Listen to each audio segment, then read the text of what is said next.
Senhor Luiz Carlos Prestes, antes de mais nada, a minha admiração ao Prestes, líder da coluna Prestes 22, e também ao Prestes, homem político, que tem sido coerente e tem sofrido na carne, realmente, a coerência pelas suas ideias. Agora, evidentemente, política e filosoficamente, eu discordo dessas ideias.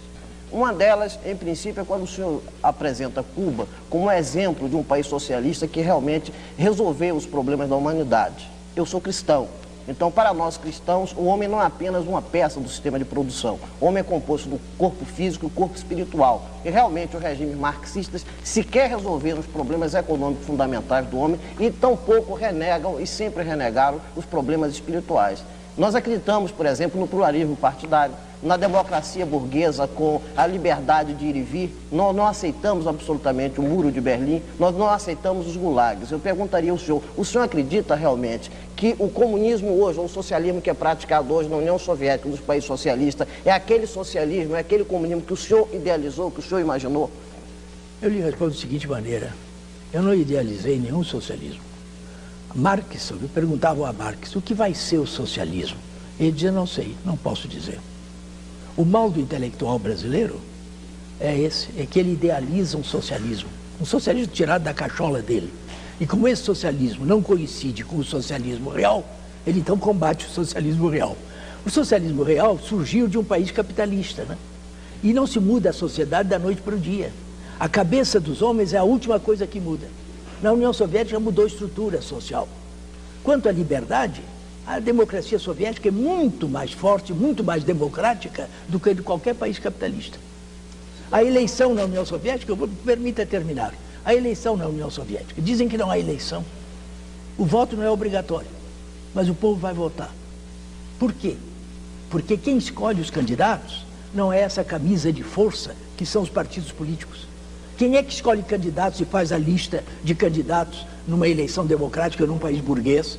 É a direção do partido. Sim, eles é que escolhem os candidatos e levam para a convenção e são aprovados. Essa lista tem alguma coisa a ver com a composição social? Porque na composição social, né, o número de operários, de trabalhadores é muito maior do que de capitalistas. Mas a lista é toda de capitalistas, não é de operários. Nesse parlamento nosso que está aí, quantos operários existem lá? 4. São 4 operários que estão no parlamento, compreende? Quer dizer, então, isso é na União Soviética, quem escolhe os candidatos são as organizações de massa. O país está dividido em distritos eleitorais, de mais ou menos 100 mil votos cada um, e nesses distritos reúnem-se os sindicatos, as organizações de mulheres, de jovens, as diversas organizações populares e escolhem os candidatos. E cada eleitor, fazem a lista de candidatos, cada eleitor tem direito de riscar o nome que se quiser de toda a lista e substituir por outros. Compreende? É isso. Então é muito mais democrático do que a eleição aqui no Brasil. E comparecem às urnas, sem o voto sem deixar de ser obrigatório, comparecem 99 e tanto %. Por quê? Porque essas organizações mobilizam massas, levam as urnas, porque elas também têm o direito de todo aquele parlamentar, todo aquele eleito que não cumprir o programa com que foi eleito, vai ser substituído imediatamente pelas organizações de massa por outro. Perde o mandato, perde o seu mandato. Isso é falta de liberdade? Se isso é falta de liberdade, eu não sei. Agora, liberdade de imprensa é total. Há toda a liberdade de imprensa. O que pegam são jornais como a Pravda ou a Izvestia. A Pravda é um órgão do partido. A Izvestia é um órgão do Estado. Os verdadeiros jornais estão nas pequenas cidades, nas fábricas. Não há uma instituição soviética que não tenha um jornal que é profundamente crítico. Eu nunca vi, numa sociedade capitalista, um operário poder falar com o diretor da fábrica como fala o operário soviético. Por quê? Porque o diretor da fábrica é um operário como ele. Que ele pode falar com esse diretor nomeado pelo governo, mas é um operário como ele. De maneira que é uma negação, é justamente o contrário. O que os senhores fazem é querer enganar as massas, porque não vão à União Soviética. Na medida que fossem, faziam com aquele major que foi secretário de segurança em São Paulo, qual é o nome dele? Edivaldo, coisa parecida. Ele foi secretário da segurança, ele esteve lá na União Soviética. E o que é que ele disse quando chegou? Ele verificou que na União Soviética não há inflação. Erasmo Dias. É Erasmo Dias. Não há inflação. Isso, o Erasmo Dias que disse. Na União Soviética, o preço da passagem do metrô é hoje o mesmo de quando correu o primeiro trem em abril de 1935. Eu passei agora 8 anos e meio na União Soviética. Nenhum preço de produto de consumo aumentou. Nenhum.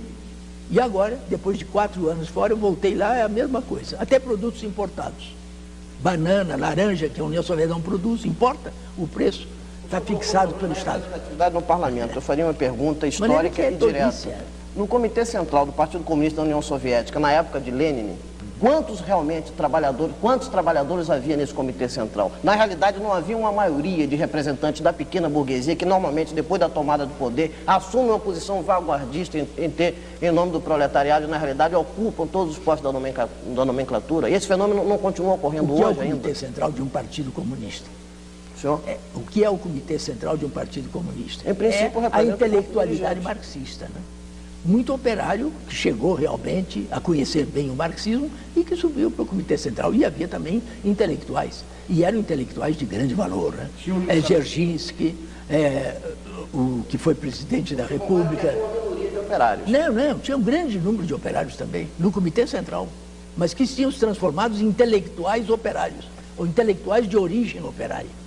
Porque para ser membro do Comitê Central, precisa ser conhecedor do marxismo e da realidade objetiva do país em que se vive. O mal do nosso Comitê Central é que é um Comitê Central de ignorantes, desse PCB. De ignorantes nesse duplo sentido. Não conhecem a realidade brasileira e não conhecem o marxismo.